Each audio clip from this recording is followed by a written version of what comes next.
Breaking overnight, first at 5, a fire rages through a home, destroying everything in its path. We're live this morning with the latest developments there. The remains found in Arkansas have been identified as Maleah Davis. Now the question, what happens next in the case? We get answers from legal experts. And President Trump receives the royal treatment while in the UK. We'll tell you who he's meeting with today and why his visit presents new risks. From the KHOU 11 studios, this is HTown Rush.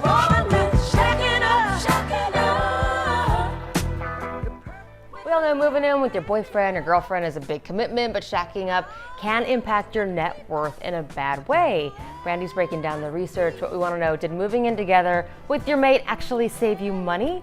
Tweet us using the hashtag HTown Rush. It costs you money when you have to move out. Yeah. Always. True. That is true. Always. And then they divvy up of stuff and yeah, okay. There's some emotional cost here as well. Oh yeah, okay. You gotta give it a test trial first though, I mean. Yes. Or hold out if you can. You can hold out, ladies, and be independent until he puts a ring on it. Do so. That's my 2 cents. I like that. That's my 2 cents. Yeah. All right. Gina, why don't you kick off our Okay, good morning, guys. Let's talk about the forecast because we are going to be tracking the potential for some heavy rain as we head into your Wednesday and Thursday. Live look at the radar this morning. We are dry, so this is not a concern for you here for your Tuesday. This is going to be impacting you pretty much for your Wednesday. So I'm going to zoom on in. We're just pretty much covered in clouds pretty much throughout the entire area. Throughout the day-to-day, temperatures are going to be building to the mid to low 90s. We're going to be feeling, though, closer to 100. So it's the heat index value today that's going to get you. The rain chances begin as early as about 4 or 5 a.m. tomorrow morning. We'll talk about that and the flash flood threat coming up in about 5 minutes. All right, Cheetah, sounds good. Good morning, everybody. I want to show you a picture on our Houston TransStar camera showing you this issue on the Katy Freeway. This is the inbound trouble I was telling you about just minutes ago at Eldridge Parkway. So just east of the Energy Corridor, right by Highway 6. This is a problem because it is sitting in the left lane now. The lights are on. If it were blacked out, it would be a different story. That'd be much more dangerous, but something to look out for because help has not yet arrived on scene. Here is your big map. So the whole 88 miles around the Beltway is in the green, and then that 38 miles around the loop also looking crystal clear right now. Lisa. Thank you, Steph. Breaking news to get to from overnight. Firefighters race to put out a house fire in Cypress. You can see those flames spread to a vehicle there nearby. That same house reignited just hours ago. Our Michelle Troy is live in that neighborhood, and Michelle, we're told 2 people in the home had to be taken to the hospital. Yeah, that's right, Lisa. The 2 homeowners, fortunately, they were okay and they were just taken as a precaution, but you really got a feel for them.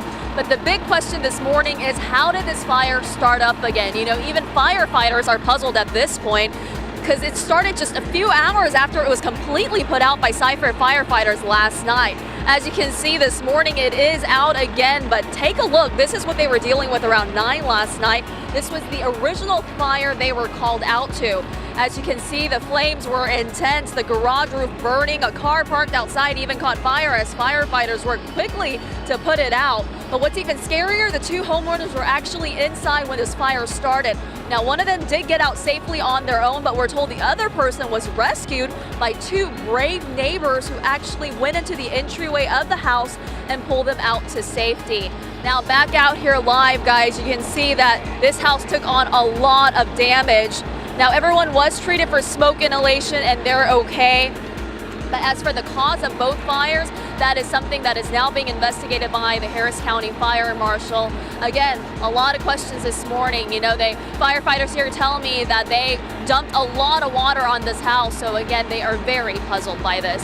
Guys, back to you. All right, Michelle, thank you so much for that. In South Houston, firefighters were able to knock the flames down at this house fire, but you can see that home just smoldering there. The homeowner told the fire captain that he left a candle burning while he went to the store. When he came home, that house was on fire.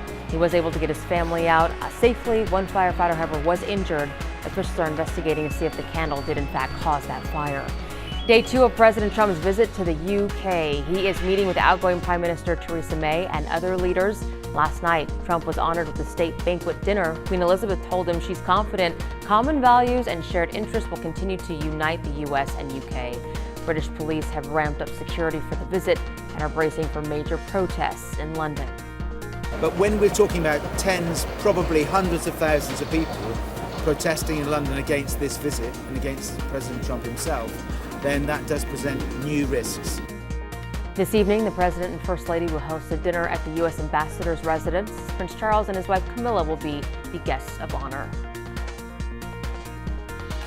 We now know that the remains found in Arkansas are Maleah Davis, but there are still a lot of questions about this case. Here are 3 things you need to know this morning. First, now that the medical examiner identified Maleah, they're going to try to figure out how she died. That is something Tim Miller of Texas EquiSearch predicts will be impossible because of how badly damaged her body was. Second, having Maleah's body helps prosecutors build a tougher case against Darian Vence, Maleah's stepfather. That's according to our legal expert, Gerald Treese. Vence is charged with tampering with the corpse, but Treese predicts more charges. That child didn't kill herself and didn't carry herself to Arkansas. The government will charge probably first-degree murder and ask for the death penalty. It'll be a capital murder case. You can hear much more from Treese on KHOU.com. The DA has only said, quote, additional charges will be filed as the evidence supports doing so. Third this morning, memorials are growing for this little girl at the last place she was seen alive, her apartment. And then take a look at this one in Arkansas where her body was found. People are driving from dozens of miles away to leave balloons, flowers, and stuffed animals to remember a little girl whose life was cut tragically short. You can read up on all angles of the story, what we know and what we don't, on KHOU.com. Your Rush Block continues with the day's other big stories. This morning, we're learning more about the victims in the shooting at a Virginia Beach municipal building. She was the epitome of selflessness. She lived to give, and her ministry was everything to her. LaQuita Brown worked for the city for 4.5 years. She was one of 12 people killed in Friday's shooting. You can hear from her father on CBS This Morning at 7. A 6-year-old boy dies days after he was found unconscious in a swimming pool. It happened at an apartment complex off Kirkendall Friday after the child jumped the fence to get to the pool. It's the 3rd drowning in the last week.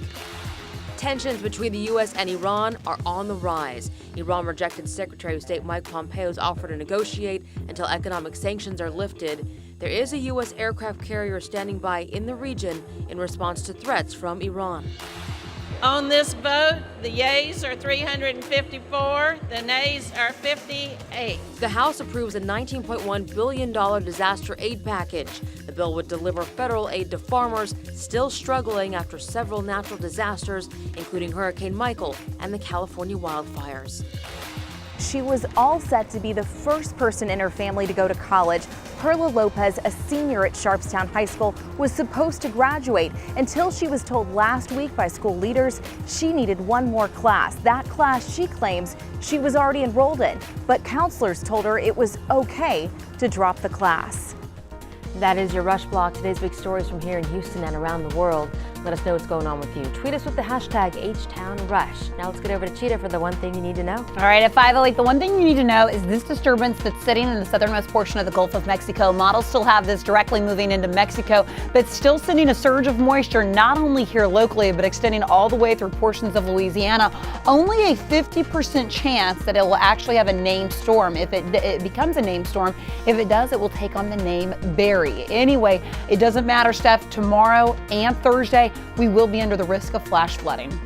We are prepared for it. You told us that yesterday, Cheetah. All right. Good morning, everybody. One thing you need to know in traffic. Good morning, my friends. Coming out of Pearland, that drive pretty formulaic on your 288 northbound side. In the median, we always have some construction, but today, Brandy, none of the lanes are blocked.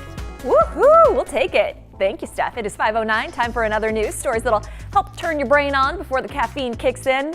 Ever have a little chat with yourself? Totally okay. And not just okay, it's good for you. A clinical social worker with the Ferencz Institute in Maryland says whispering pep talks is healthy for your mental well-being. Expressing aloud the not so good things about something can help you reevaluate the situation and make better decisions. So today, some Houston doctors are presenting their breast cancer research in Chicago. The team from MD Anderson says a new drug helps younger breast cancer patients live longer. They did a clinical trial with the drug Quiscali and found 70% of patients treated with it over 3.5 years were still alive. That's compared to 46% treated only with hormone therapy. All right, so they say get a roommate to help cut down on living expenses, maybe save a little cash. City finds that can work against you in a romantic relationship. An Iowa State University study found unmarried couples living together had lower net worth. The average loss, about $40,000. Single folks who shacked up more than once had their net worth drop by $44,000. Researchers say cohabitation is short-term and unstable because you end up starting over, making it hard to build wealth. They even recommend a cohabitation agreement similar to a prenup. I like that idea. You're willing into business. Willing to move everything in together? Yeah. You gotta figure some stuff out. For sure. Yeah. You know, even though, I mean, having a roommate, a girlfriend, even if it's not a relationship, a boyfriend, whatever it is, you can lose money. You know, all of a sudden you end up buying dinner for two. Yes, that's you're what it bringing is. home drinks for both of you. You know, you're like, oh, instead of just picking up You're one, a I'll great pick two. roommate. No, I'm not. I'm really messy. I'll buy you dinner, but I'll You're cleaning clean up. up the kitchen. Got it. Anyway, but you know what I could see that. Yeah. I could get that. Yeah. It gets pricey. I hear it's $5.11 right now. We get it. Do you have an extra peso, euro, or rupee around the house? We'll tell you why McDonald's wants your foreign money. And honoring the queen of Creole cuisine, we take a look at the life of Leah Chase and her work during the civil rights era. I'm Anthony Mason. Coming up before the 75th anniversary of D-Day, one of the last surviving heroes of the battle remembers that longest day. That's coming up on CBS This Morning.